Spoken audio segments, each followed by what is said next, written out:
what's up everyone, welcome back to my channel. I hope you guys are doing absolutely fine. तो अगर आपने मेरे पुराने vlogs देखे होंगे तो आपको पता होगा कि recently I went to Singapore. और जाने से पहले मेरे मन में भी बहुत सारे क्वेश्चंस थे regarding visa, itinerary, stay. But now this video is going to be the one-stop solution for all your queries regarding your Singapore trip. So let's get started.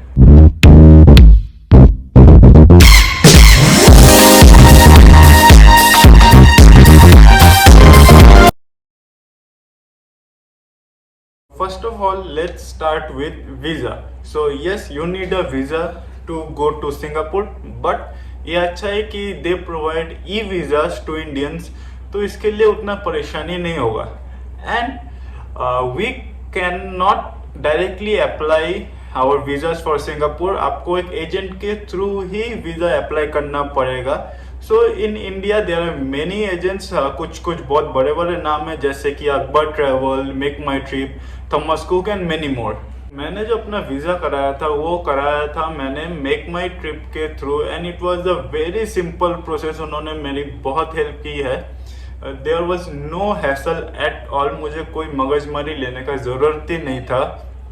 तो मेरे वीज़ा के लिए मैंने उनको पे किया था 3500, और उन्होंने फिर एक डॉक्यूमेंट का लिस्ट दिया था मुझे। इसमें मेरा पासपोर्ट हो गया, बैंक स्टेटमेंट हो गया, मेरा सैलरी प्रूफ हो गया, मैं जो एम्प्लॉय हूँ जिस कंपनी का, उस कंपनी का एम्प्लॉयमेंट का प्रूफ हो गया, और आपको 3 पासपोर्ट साइज फोटोग्राफ्स, ये सब आपको एज अ डॉक्यूमेंट उनको जमा देना है। एंड यस, आपको अपने का ओरिजिनल पासपोर्ट भी आपको भेजना पड़ेगा उनको, लेकिन उसका कोई दिक्कत नहीं है। You have to just courier it all the documents to make my trip, और जैसे आपका वीज़ा लग जाएगा वो खुद आपको वापस आपका जितने भी डॉक्यूमेंट्स है सब आपको कोरियर कर देंगे। तो अभी डॉक्यूमेंट्स में चाहिए होगा आपको आपका 6 महीने का बैंक स्टेटमेंट, जिसमें कि आपको मिनिमम 80,000 रुपीज़ आपको रखना ही पड़ेगा। अगर आपका 80,000 से कम है तो आपको वीज़ा नहीं मिलेगा। सो कीप इन माइंड कि आपको 80,000 बैंक में शो करना ही है। And then you need to give them your salary slip for last 3 months का सैलरी स्लिप चाहिए। फिर आप जो जिस कंपनी में काम करते हो उसका या तो अपॉइंटमेंट लेटर, जो भी ऑफर लेटर है, जो भी है वो भी आपको देना पड़ेगा। उसके बाद आपको आपका ओरिजिनल पासपोर्ट भी देना पड़ेगा, जो कि लास्ट 6 मंथ तक वैलिडिट हो एक्सपायरी से पहले। And you need to give your 3 passport size photograph. तो मेक माई ट्रिप के थ्रू जो प्रोसेस है मैं अभी आपको वो पूरा एक्सप्लेन करता हूँ। सो आप अगर मेक माई ट्रिप के ऐप पे जाओगे तो उसमें एक वीज़ा का सेक्शन होगा, आप उस पर क्लिक करोगे, उसमें सिंगापुर वीज़ा लिखा आएगा। आप उधर जाइए, जो भी उसमें डॉक्यूमेंट है अपलोड करने के लिए बोलते हैं उसको अपलोड कर दीजिए, एक फॉर्म आएगा उसको फिलअप कर दीजिए, पेमेंट कर दीजिए। उसके बाद आपको मेक माई ट्रिप के थ्रू एक कॉल आएगा, जो कि आपका वीज़ा असिस्टेंट होगा, वो आपको कॉल करेगा। फिर वो कॉल करके आपको जो भी डॉक्यूमेंट्स है उसका बाकायदा पूरा एक लिस्ट आपको भेज देगा, और जो भी फॉर्म है उसको कैसे फिलअप करना है उसका भी एक एग्जांपल के तौर पे एक अलग से भेज देगा फिलअप किया हुआ फॉर्म, जो कि आप उससे रेफरेंस ले सकते हो। एंड देन उसमें जितने भी डॉक्यूमेंट्स है आपको सबको उसको कोरियर पे भेज देना है। आपने कोरियर पे उसको भेज दिया, मेक माई ट्रिप उसको पहले वेरीफाई करेगा, देन वो आपके डॉक्यूमेंट्स एम्बेसी में जमा करेगा। और जैसे ही आपका वीज़ा लग गया, देन वो आपको आपके जो भी पासपोर्ट है, जो भी डॉक्यूमेंट्स है, वो आपको फिर से कोरियर कर देंगे। सो 1 साइड का कोरियर चार्ज आपको पे करना पड़ेगा। एंड कोरियर जब वो आपको वापस करेंगे तो वो मेक माई ट्रिप ही कर देंगे आपको, उसके लिए आपको कोई टेंशन लेने की बात नहीं है। तो ये तो हो गया सब वीज़ा का प्रोसेस, बहुत ही सिंपल प्रोसेस है। बस एक ही चीज़ है कि आपको आपका बैंक अकाउंट में मिनिमम 80,000 रखना ही पड़ेगा, otherwise there is a chance that your visa can get rejected. But Singapore is a easy visa country, तो अगर आपने 80,000 रख दिया और जो भी डॉक्यूमेंट्स है उस लिस्ट में अपने सब डॉक्यूमेंट्स प्रोवाइड कर दिए, तो आपको आपका वीज़ा बहुत ही आसानी से मिल जाएगा। मुझे तो 2 या 3 दिन में मुझे मेल आ गया था कि आपका वीज़ा हो गया है, और तुरंत उसने वीज़ा मुझे मेल पे भेज भी दिया। Let's come to itinerary. तो मैं तो गया था उधर 4 दिन के लिए। सो अगर आप 5 दिन के लिए जाते हो, 6 दिन के लिए जाते हो, तो भी आपका आइटिनरी कुछ सिमिलर ही होगा। जैसे ही आप सिंगापुर पहुंचते हो तो डे 1 में सबसे अच्छा है कि आप मर्लियन पार्क चले जाइए, जो सिंगापुर का मेन सिंबल है, आधा लायन आधा मर्लियन वाला स्टैचू। आप उधर चले जाइए, उधर से आपको सिंगापुर का स्काईलाइन बहुत ही अमेजिंग दिखेगा, बहुत ही खूबसूरत दिखेगा। उधर से आपको मरीना बे सैंड्स होटल भी बहुत अच्छे से दिख जाएगा। तो मैं तो रिकमेंड करता हूँ कि आप जाइए Merlion park, you explore the area, और specially you should visit that area in the night, because उधर लाइट एंड साउंड शो होता है जो आपको बिल्कुल मिस नहीं करना चाहिए। So first day I will recommend you to go to Mullion Park and explore the downtown area. Let's talk about day 2.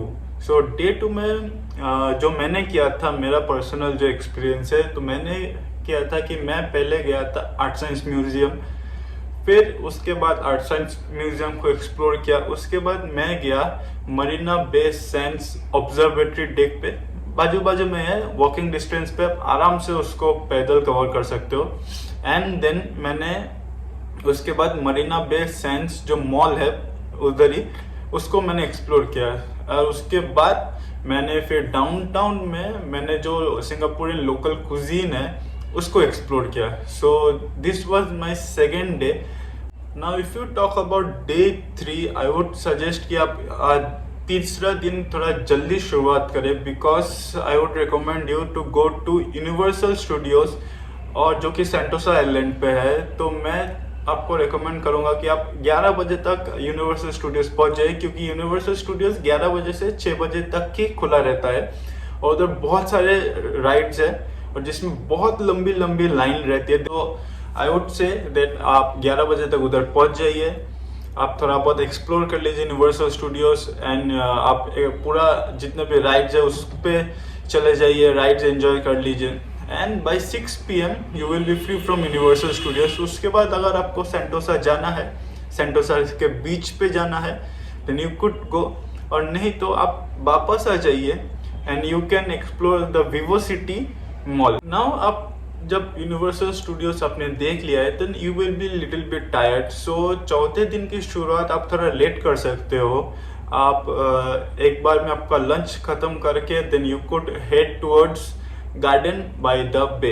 So it is one of the top attractions in Singapore, जो आपको बिल्कुल miss नहीं करना चाहिए। सो जो मैंने किया था, मैंने अपने चौथे दिन में जो मेरा लास्ट डे था सिंगापुर में, उसके लिए मैंने गार्डन्स बाय द बे को रखा था। तो मैं भी कुछ 12 बजे अपने हॉस्टल से निकला था, मैंने ब्रंच कर लिया था, लंच और ब्रेकफास्ट दोनों एक साथ ही कर लिया था। उसके बाद मैं सीधा अपने डेस्टिनेशन गार्डन्स बाय द बे की तरफ चला गया। मैंने उसको एक्सप्लोर किया, गार्डन्स बाय द बे को, एंड देन फिर मैं अपने हॉस्टल वापस आ गया, और फिर हॉस्टल में आके थोड़ा बहुत रेस्ट किया, एंड देन मैं निकला अरब स्ट्रीट की तरफ, जो कि बुगिस में है, जो कि बहुत ही एक अच्छा लोकेलिटी है सिंगापुर में, जो कि आप बहुत ही हैपनिंग जगह है, और अगर आप उसको रात में विजिट करोगे तो आपको बहुत ही अच्छा लगेगा।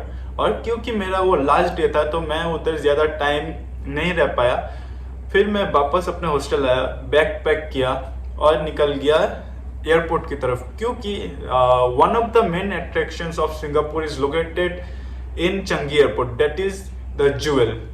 और आप अगर सिंगापुर में हो, आप ज्वेल चंगी को मिस नहीं कर सकते, स्पेशली द रेन वॉर्टेक्स।